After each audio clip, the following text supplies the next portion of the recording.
할렐루야. 예, 오늘 9월 둘째 주 우리에게 주시는 주님의 말씀은 이사야 42장 1절로 4절의 말씀입니다. 이 말씀을 통해서 저는 하나님께서 굳게 붙드는 사람이라는 제목을 가지고 여러분과 함께 말씀을 나누고자 합니다.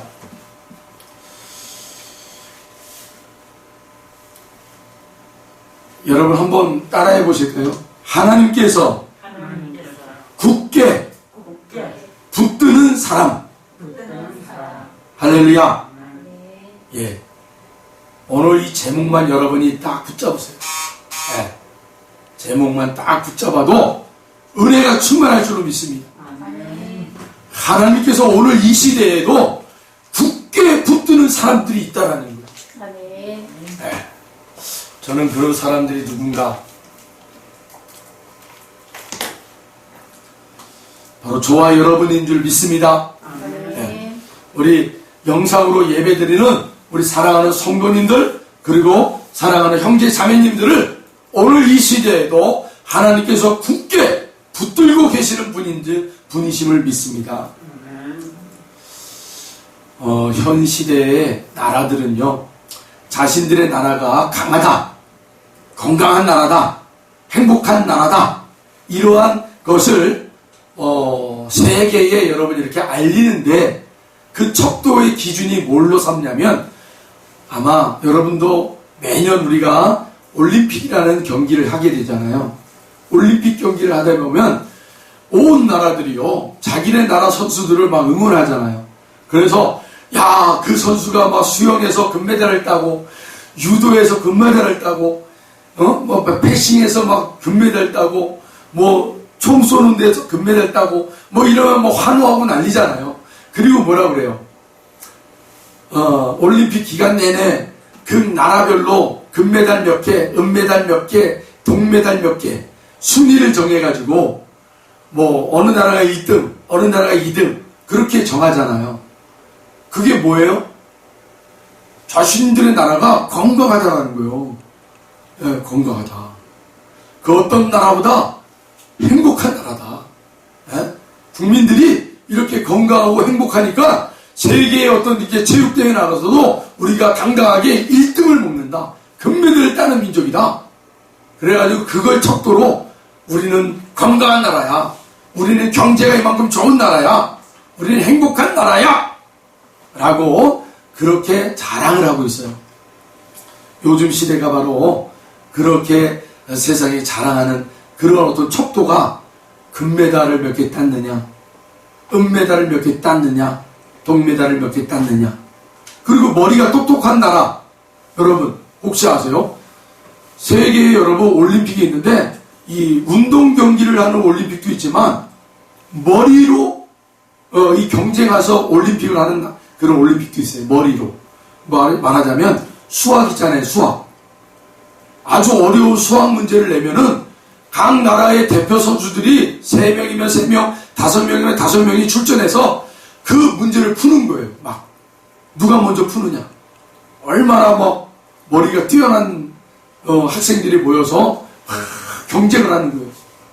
우리나라 대한민국이요, 이 수학 경시에 나가서 1등을요 금메달을 많이 휩쓸었어요. 그래서 우리나라가 세계에 머리가 똑똑한 나라다. 네, 그렇게 자랑을 한단 말이에요. 왜요? 우리나라 학생들이 세계에 1등을 먹었다라는 거예요. 그만큼 우리 대한민국이 똑똑한 사람들이 많다라는 거예요. 이런 것들이 그 나라의 어떤 척도가 되고 있단 말이에요. 그래서 나라에서는 그런 어떤 똑똑한 친구들에게 계속 공부를 할 수 있도록 환경을 만들어주고, 건강하고 체육을 잘하는 친구들에게 계속 어떻게 해요? 체육대학이라는 곳을 만들어놔서 그 체육대학에 들어가서 육성을 시켜요. 그래서 세계 인류 국가, 막 그렇게 자랑을 하고 있죠. 이러한 같은 맥락에서 우리나라가 여러분, 세계의 대한민국이라는 동방의 작은 나라, 한반도의 여러분 반쪽인 나라, 이 대한민국을 전 세계에 알렸던 그런 계기가 됐던 통로가 바로 뭐예요? 2002년? 아니죠. 2002년 올림픽 때 월드컵. 2002년 월드컵. 그리고 그 2002년 다음에 1988년도에 올림픽. 대단하지 않았습니까, 여러분? 1988년 올림픽 때요. 86년대 아시안게임. 88년도에 올림픽. 그리고 2002년 한일 월드컵. 여러분, 이 세 경기를 통해서 전 세계에 여러분 이 대한민국이라는 조그만 나라가 알려졌어요. 그래서 어느 나라를 가든지 사우스 코리아 하면 대한민국. 그렇게 사람들이, 전 세계 사람들이 알았어요. 특히 여러분, 어느 나라를 가든지 나는 사우스 코리아, 난 남쪽의 대한민국 사람이야 라고 얘기하면 그쪽 사람들이 뭐라 그래요? 이 박수를 쳐줬단 말이에요. 얼마나 이 매체가요, 이 방송이요, 위력이 있는지요. 2002년 한일 월드컵 때문에 대한민국의 온 그 경기장마다 붉은색의 이 응원하는 사람들이요, 대한민국 따따따따 이게요 전 세계 사람들에게 머리에 각인이 됐어요. 그래가지고 야, 대한민국 사람들은 대단한 사람들이야, 열정적인 사람들이야. 그런데 여러분 아십니까? 그 대단히 이 대한민국의 모습을 보고 깜짝깜짝 놀랬던 사람들이 있었어요. 그 사람들이 누구였느냐? 바로 이 대한민국이 한반도가요, 전쟁, 6.25 전쟁으로 여러분 참혹한 동전의 상잔, 그 서로 죽일 수밖에 없는 그러한 참혹한 전쟁이 일어날 때 온 나라에서 여러분 이 대한민국 자유민주주의를 지키기 위해서 목숨을 걸고 여러분 파병을 보냈던 온 세계의 여러분 파병 군인들, 그 사람들이 이제는 머리가 다 희해져 가지고 다 이제 노인이 되신 그런 분들이잖아요. 그분들이 이 대한민국을 보고는 깜짝 놀란 거예요. 야, 내가 목숨 걸고 전쟁에 참여했던 저 대한민국이 이렇게 발전하여 이렇게 위대한 나라가 되었구나. 그러한 어르신들의 그런 고백들이 전 세계 여러분 대한민국을 바라보면서 그렇게 감동의 말들을 했다라는 거예요. 이렇게 여러분 이 대한민국이 6.25 전쟁이라는 참혹한 그러한 전쟁을 통해서 여러분 얼마나 온 나라, 여러분 온 나라에서요 거지가 제일 많은 나라가 우리 대한민국이었대요. 아프리카보다 더 못 사는 나라. 에? 어디를 가도 땅바닥에서 뭔가를 주워 먹는 아이들로 넘쳐났던 나라가 바로 대한민국이었다. 참혹한 그 모습이 바로 이 대한민국 아니었습니까? 그런데 이 대한민국이 이제는 세계 여러분 1등 국가가 되어서 온 나라에 여러분 이렇게 멋진 모습을 보여주었던 우리의 대한민국, 하나님이 이 조국을, 이 대한민국을 그 당시에도 여러분 놓지 아니하시고 그 하나님의 강하신 오른손으로 붙잡아 하나님의 때가 되니까 온 세계에 이 대한민국을 번쩍 울려들려 하나님이 이 대한민국을 여러분 세계 열방 가운데 보여주게 하신 그런 놀라운 은혜가 바로 86년 아시안게임, 88년도 올림픽 경기, 그리고 2002년 한일 월드컵 경기였지 않았습니까?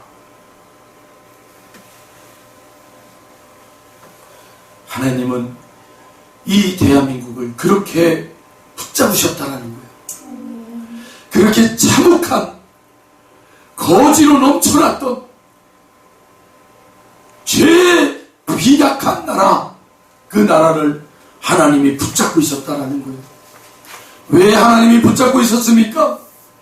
그렇게 절망적이고 낙심되어지고 가장 못 사는 나라임에도 불구하고 하나님 앞에 울부짖으며 기도하는 사람들이 있었기에 하나님께서 이 민족을 붙잡고 있었던 거예요. 할렐루야. 여러분, 기도하는 민족이 있다면, 기도하는 성도들이 있다면 하나님이 붙잡고 있음을 믿으시길 바랍니다. 기도하는 가정의 구성원들이 있다면, 그 가정마다 기도하는 지체들이 있다면 하나님이 그 가정을 붙잡고 있는 것이에요. 경제가 너무 어렵다고 다들 하소연하고 있지만, 여러분, 사업장이나 직장마다 기도하는 그 회사원이 있다면, 기도하는 지체들이 있다면 하나님이 그 사업장을 붙잡고 있는 것이고 하나님이 그 직장을 붙잡고 있는 것입니다. 여러분, 반드시 하나님이 붙잡으시는 그날에 반드시 하나님이 세우신단 말이에요. 할렐루야. 이 대한민국에서 그 한강의 기적이라는 것을 하나님 이 세계에 여러 번 알리지 않았습니까? 한강의 기적. 네. 오늘 본문을 보겠습니다. 오늘 본문은 이사야 선지자를 통해서 하나님께서 메시아에 대한 예언을 하시는 장면이 나오는 구절입니다. 메시아면 누굽니까? 바로 하나님의 아들 예수 그리스도. 그분을, 그 메시아를 이사야 선지자를 통해서 여러분 예언을 하고 있단 말이에요. 예수님이 오시기 800년 전에 하나님께서 이사야 선지자를 통해서 예언하고 있는 거예요. 그 하나님이 이사야 선지자를 통해서 그 메시아를 예언하는 그 장면이 오늘 본문 1절 어떻게 시작하고 있습니까? 내가 붙드는 나의 종, 내 마음에 기뻐하는 자, 곧 내가 택한 사람을 보라. 할렐루야.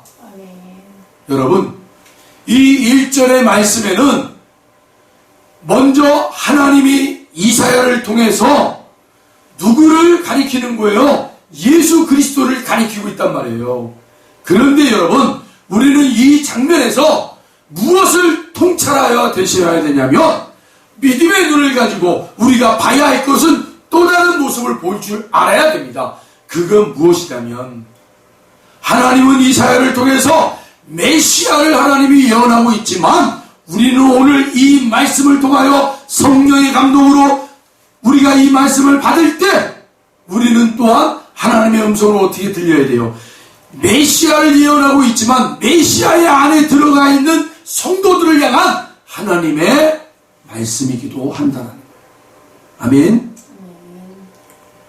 여러분, 예수 그리스도 안에 속한, 예수 그리스도와 연합된 모든 하나님의 아들, 딸들, 저와 여러분을 얘기하고 있는 거예요.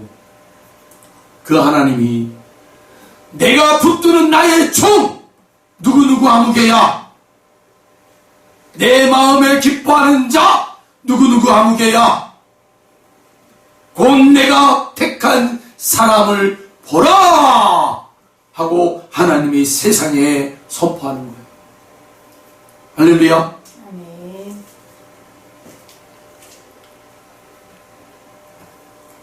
여러분, 예수님이 오시기 전에는 이것이 800년 전의 일이었어요. 그러면 예수님과 우리의 관계가 몇 년이에요? 주전? 2000년이 넘죠? 그러면 이사야 시대까지 내려가면은 우리가 거의 2800년. 그러니까 뭐 계산적으로 엄밀히 따질 수는 없지만 대략 2900년 정도, 여러분, 이 시간차를 두고 오늘 이 말씀이 기록할 때 하나님은 바로 예수 그리스도 안에 있는 성도들, 오늘 우리 현 시대에 있는 성도들까지도 하나님이 두고 이 말씀이 선포되고 있었다라는 거예요. 할렐루야.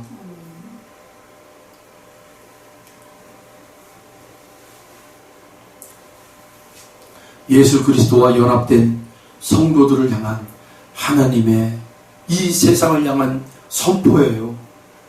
내가 붙드는 나의 종, 내 마음에 기뻐하는 자, 곧 내가 택한 사람을 보라. 저와 여러분이 그렇게 출정식을 갖는 거예요. 세상을 향해서. 오늘 이 주일날 거룩한 날 하나님 앞에 나와서 하나님의 음성을 들을 때 우리가 이제는 남은 그 6일 동안을 세상의 자리에 나가지 않습니까? 네? 그 세상을 향해 나가는 자들에게 하나님이 출정식을 가지고 이 말씀으로 선포해 주시는 거예요. 세상을 향해 들어라 세상아, 내가 붙드는 나의 종, 나의 기뻐하는 자, 곧 내가 택한 사람을 보라 하고 저와 여러분을 하나님이 세상에 선보이시는 거예요. 선보이시는 거예요.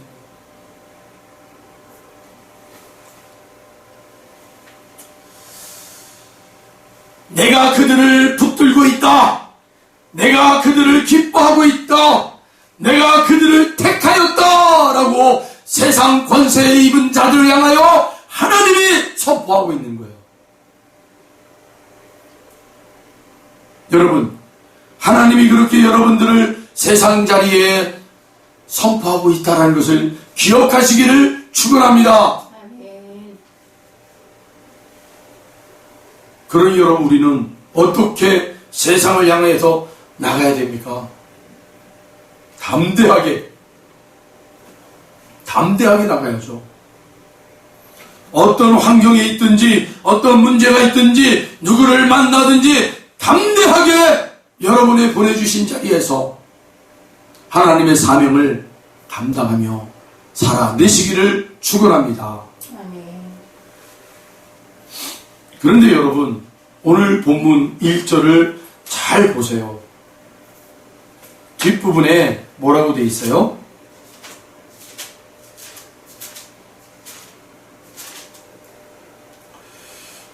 오늘 본문 1절에 보면 그 후반절에 보면 이렇게 나와 있죠. 내가 나의 영을 그에게 주었은즉 그가 이방의 정의를 베풀리라. 여러분, 이 후반절, 1절 후반절을 놓치지 마시라는 거예요. 우리가 담대하게 나가지만 이 후반절의 말씀을 꼭 기억하셔야 돼요. 왜요?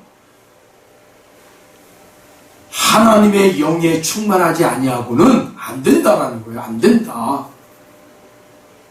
네. 하나님의 영으로 충만한, 다시 말하면 하나님의 영은 성령 하나님을 얘기하는 거예요. 성령 하나님을 모시고 그리고 세상을 향해 담대하게 나가는 자들, 그들이 여러분 바꾸는 능력이 있다는 거예요. 세상을. 이방의 정의를 세운다라고 하잖아요. 그래서 여러분, 저는 이 코로나19로 말미암아 하나님이 우리 성도들을 성령 충만한 사람들로 여러분 연단시키고 있는 줄로 믿습니다. 여러분, 우리의 활동력이 좁아지고 우리의 어떤 그 영역들이 좁아지고 있잖아요. 그러나 여러분, 우리의 영역이 좁아진다 할지라도, 활동력이 좁아진다 할지라도 하나님과의 관계가 더 넓어지기를 소망합니다. 네, 하나님과 더 깊은 교제, 하나님과 더 많은 시간들을 할애하며 그렇게 하나님과 관계를 맺는 저와 여러분 되길 바라요. 그것은 곧 우리들에게 성령 충만한 사람들로 하나님이 지금 예배시키기 위한 시간들이라는 거예요. 그렇다면 여러분, 곧 이제 하나님이 그렇게 성령 충만한 사람들을 세상에 하나님이 드러낼 그러한 자리가 또한 때가 있다라는 거예요. 성령 충만한 저와 여러분 되길 바랍니다. 네. 우리가 성령 충만 도대체 성령 충만이 뭐예요, 목사님? 이렇게 질문하시는 분들도 간혹 있어요. 성령의 은사가 많이 나타나는 것이 성령 충만인가요? 그게 아니라 여러분, 성령의 사람, 하나님의 영이 충만하다라는 표현은요, 하나님께서 우리 창세기에 보면 아담 있잖아요. 아담을 흙으로 사람을 지어서 이걸 아담이라고 그랬잖아요. 아담. 여러분, 그 몸과 혼과 영이라고 그래요. 우리가 흔히 사람을 몸, 혼, 영. 그런데 몸은 우리가 알겠지만 혼과 영이 뭔가 헷갈리잖아요. 혼이 귀신이다. 뭐 그런 얘기도 하고 막 그렇게 이상한 논리를 피는 분들이 있어요. 여러분, 그런 게 아니에요. 뭐 혼이, 우리가 죽으면 우리가 혼이 여기서 툭 나가가지고 뭐 이렇게 세상을 이렇게 막 방황하다가 귀신님을 기대가지고 막 사람들에게 해코지하고 뭐 이런다. 아니에요. 그거는 잘못된 우리의 어떤 옛 습관의 어떤 관습에 의한 학습에 의한 것이지, 여러분, 성경에서는 결코 그런 얘기를 하지 않아요. 성경에서는 우리를 뭐라고 그래요? 몸과 혼과 영으로 되어 있다. 그러면 몸과 혼은 뭐냐? 하나님의 흙으로 우리 사람을 만드셨다. 그 만드실 때 사람이 흙으로 만들었는데 그 사람이 막 행동을 하는 거예요. 살아 움직이는 거예요.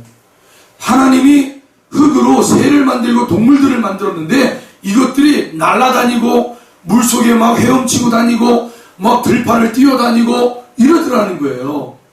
그 자체가 바로 몸을 가진 혼이라는 거예요. 몸을 가진 혼. 그런데 그 아담에게는 하나님이 생기를, 코에다가 생기를 불어넣어 주셔서 생명이 된지라 라고 되어 있잖아요. 그게 영이에요. 생기는 곧 하나님의 영을 불어넣으셨다는 거예요. 그래서 그때부터 그 하나님의 사람이 몸과 혼을 가지고 있는 사람이 생기를 불어넣었더니 그가, 아담이 그 생기를 받아서 생명이 되어서 그 영으로 말미암아 하나님과 교통하는 사람이 됐다. 그게 바로 성령이라는 거예요. 성령의 사람. 네, 성령의 사람. 그러니까 여러분, 성령 충만이라는 말은 뭐예요? 하나님과 교통하는 거예요. 교통. 여러분이 기도하는 거 있잖아요. 육신의 기도가 아니라 성령으로 기도하는 사람들. 그 성령님이 하나님과 나를 교통케 해주심으로 기도하는 것. 그러한 사람들이 바로 성령 충만. 성령으로 하나님의 말씀을 받을 때 감동이 일어나고 은혜가 있을 때 성령 충만. 그게 바로 성령 충만이라는 거예요. 여러분, 그래서 우리가 성령 충만하다 이런 표현을 우리가 쓸 때는 우리가 잘 써야 돼요. 뭔가 기적이 나타나고 능력이 나타나고 이런 게 성령 충만이 아니에요.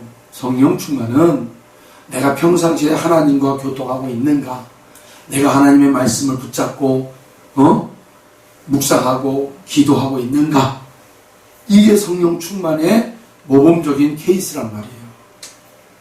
그러니 여러분, 코로나19 때문에 우리가 운식의 폭이 좁아졌다 해서 여러분께 낭망할 필요가 없어요.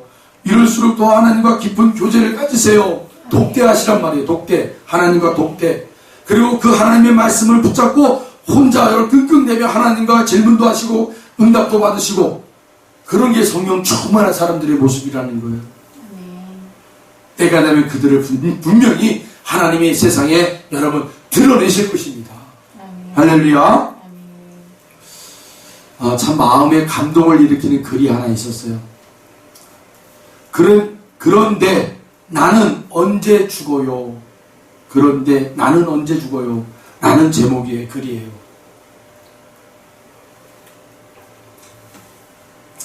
미국에서 실제 있었던 일이에요. 아빠와 엄마 그리고 7살 난 아들과 5살짜리 딸이 있었습니다.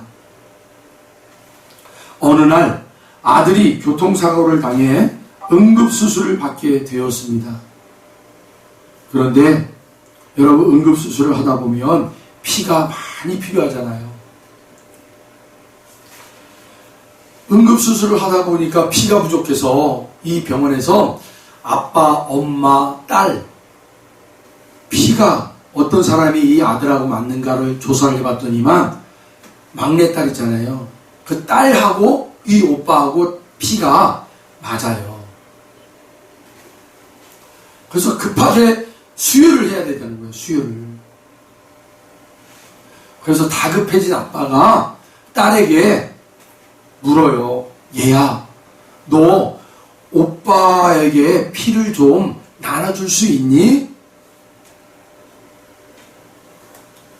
딸아이는 아빠의 이 말을 듣고는 잠시 고민하다가 조심스럽게 고개를 끄덕이며 아빠, 내가 오빠에게 피를 나눠줄게 하고 승낙을 해서 그 수술이 성공적으로 끝났어요.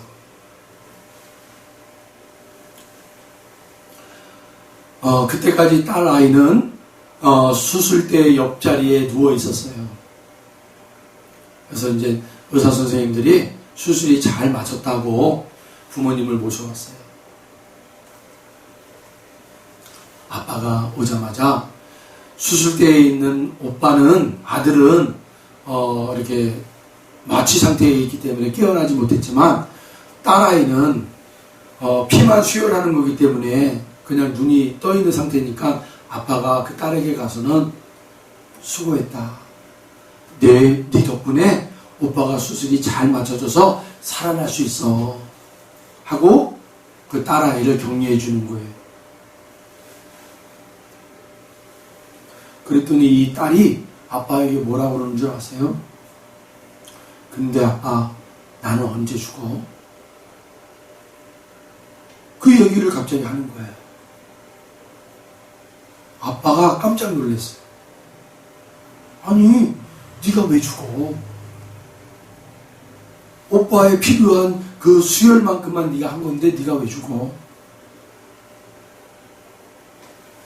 이 딸아이가 주일학교에 가서 주일학교 선생님한테 예수 그리스도께서 저 십자가에 피 흘려 죽었다라는 얘기를 듣고는 내 몸 안에 있는 피를 빼내서 누군가에게 주면 자기도 죽는다라는 것을 알고 있었던 거예요. 5살짜리 아이의 생각이죠. 그래서 아빠가 그 딸에게 얘야, 너 오빠를 위해서 네 피를 좀 나눠줬으면 좋겠어 할 때 이 딸아이는 나눠주는 게 아니라 내가 죽어야 되는 거야. 그리고 내가 죽고 내 피를 오빠에게 줘야 되는 거야. 그렇게 생각을 했던 거예요. 그래서 수술이 다 끝나고 이 딸아이가 아빠에게 얘기한 거예요. 근데 아빠, 나는 언제 죽어? 아빠는 그제서야 이 아이가 자기 목숨을 내놓고 오빠를 살리기 위해서 이 피를 수혈을 한 거구나. 허락을 한 거구나. 그것을 깨닫고는 그 딸아이를 부둥켜 안고 엉엉엉엉 울었다라는 거예요. 여러분,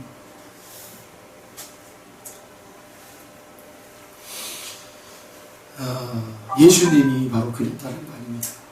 우리 주님이 저와 여러분을 살리기 위해서 저 십자가에서 여러분 피가 다 쏟아지고 물이 다 쏟아져서 얼마나 갈증이 여러분 심했던지 내가 목이 마르다.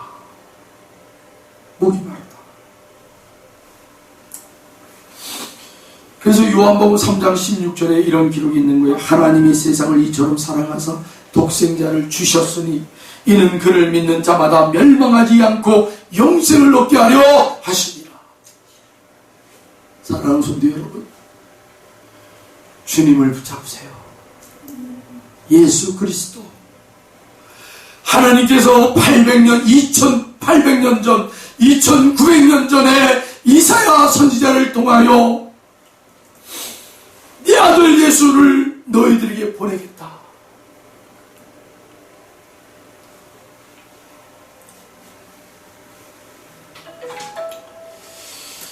여러분, 하나님의 영으로 충만한 사람들이 되셔서 오늘 여러분들의 세상의 다리에 보내지는 그 자리가 내가 십자가의 삶을 살고 내가 십자가의 희생적 삶을 살고 내가 죽고 그리고 또 누군가가 살아내는 그런 여러분 성도의 삶을 살아낼 때 우리는 멋지게 하나님께서 저와 여러분이 주저앉은 그 자리에서 다시 하나님이 세워주실 줄 믿습니다. 그런데 여러분, 이것은 우리의 육으로는, 육의 사람으로는, 육의 생각으로는 도저히 안 된다라는 거예요. 그래서 하나님이 1절 후반절에 뭐라고 그랬어요? 내가 나의 영을 그에게 주었은즉 그가 이방의 정의를 베풀리라. 하나님의 영으로 충만하지 아니하고는 여러분 이 사명을 감당할 수 없다라는 거예요. 오늘도 성령 충만한 사람들이 되셔서 여러분 세상을 향하여 하나님이 선포하시는 저와 여러분들이 그렇게 하나님께서 택한 자, 내가 기뻐하는 자, 내가 붙드는 자, 그래서 여러분 성령 충만한 우리들이 되셔서 어떠한 자리에서든 누구를 만나든지 하나님이 기뻐하시는 그 삶을 살아낼 수 있는 자들이 되시기를 축원합니다. 그것이 여러분 오늘 이 시대를 살아가는 저와 여러분들의 여러분 몫이에요. 이 코로나19로 참으로 어려운 이 상황 가운데 우리 성도와 교회가 살아남을 수 있는 유일한 방법은 바로 이 삶을 살아내는 거예요. 다른 거 없어요. 오늘도 말씀에 사로잡히시고 말씀에 여러분 감동을 받으시고 말씀으로 도전받으시고 말씀에 따라 내가 오늘도 살아내겠다라고 다짐하고 결심하여 내 힘으로 부족하오니 성령 하나님의 힘을 의지하여 그렇게 여러분 당당하게 세상을 향해 나아가시는 저와 여러분들 되길 축원합니다. 기도하겠습니다. 하나님 감사합니다. 오늘도 저희들에게 주신 말씀을 잘 기억하게 하시고 하나님이 기뻐하시고 하나님이 택하시고 하나님이 붙드시는 하나님의 사람들이 되어 세상의 자리에 나아갈 때 내 힘으로는 안 되오니 성령의 힘으로 성령의 능력으로 성령의 충만함으로 그 삶을 살아낼 수 있도록 역사하여 주시옵소서. 감사드리며 예수님의 이름으로 기도하옵나이다. 아멘.